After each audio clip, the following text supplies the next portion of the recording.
আজ কিন্তু অনেকটাই সকালে উঠে রেডি হয়ে গেলাম, তার কারণ আজ আমরা যাচ্ছি কিন্তু জগন্নাথ মন্দিরে।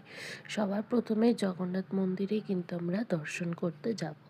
সকাল সকাল স্নান কমপ্লিট হয়ে গেছে, আর একটু কফি বানিয়ে রুমে কফি ছিল, তো কফি বানিয়ে আগে কফি খেয়ে নিলাম।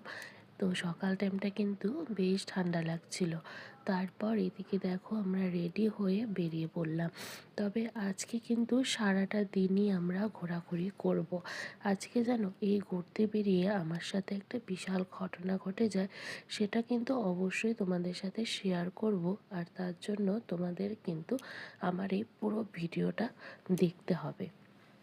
তো এদিকে সকাল সকাল আমাদের গাড়িও কিন্তু চলে এসেছিল, তবে আমরাই একটু লেট করেছি। গাড়ি কিন্তু এসেছে 8:30টার মধ্যে চলে এসেছে। তো আমাদেরই কিন্তু 10-15 মিনিট একটু লেট হয়ে যায়। আসলে কি বলো তো, আমাদের লেট হবে না সেটা কখনো হতেই পারে না।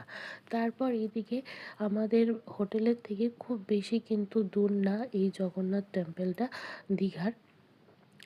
তারপর কিন্তু আমরা এই যে চলে এসেছি এখানে।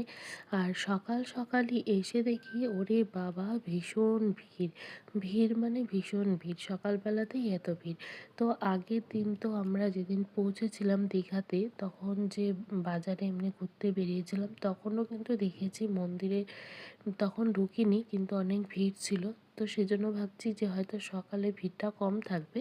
তো সকালেও কিন্তু ঠিক একই রকমভাবে ভিড়।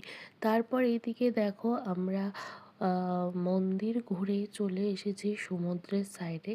এটা ঠিক আমি নামটা বলতে পারছি না, কারণ একদিনে কিন্তু আমরা অনেক ঘুরেছি। মন্দারমণি গেছি, তারপরে হচ্ছে আরও যেগুলো উদয়পুর, আরও আশেপাশে যেগুলো জায়গা আছে, শঙ্করপুর, সবগুলো কিন্তু আমরা একদিনে ঘুরে নিয়েছি। মোহনা, খুব প্রতিটা জায়গাতেই কিন্তু অল্প অল্প করে সময় কাটিয়েছি, বেশ ভালো লেগেছে। সেই জন্যই কিন্তু আমাদের একমাত্র এত সকাল সকাল বেরোনো। আসলে দেখবা, সকালে বের হয়েছিলাম বলেই কিন্তু মানে সবগুলো ঘুরে কমপ্লিট করতে পেরেছি। আর আমাদের যে গাড়ি ঠিক করা হয়েছিল, সে কিন্তু টাইম দিয়েছিল 3টা থেকে 3:30টার মধ্যে আমাদেরকে মানে কমপ্লিট করতেই হবে। আর যদি কোনোটা কমপ্লিট না হয় তাহলে কিন্তু ওটা মিস চলে যাবে। তারপর এইদিকে দেখো আমরা এখন যেটা, সেটা হচ্ছে উদয়পুর বিচে আসছি। তো এই বিচে এসে তো দেখি এখানে অনেক ভিড়, আর মানে সব সমুদ্রের পাড়ে পাড়ে এই যে রান্না হচ্ছে। তো আমাদের এখানেও কিন্তু চিংড়ি মাছ ভাজা, তারপরে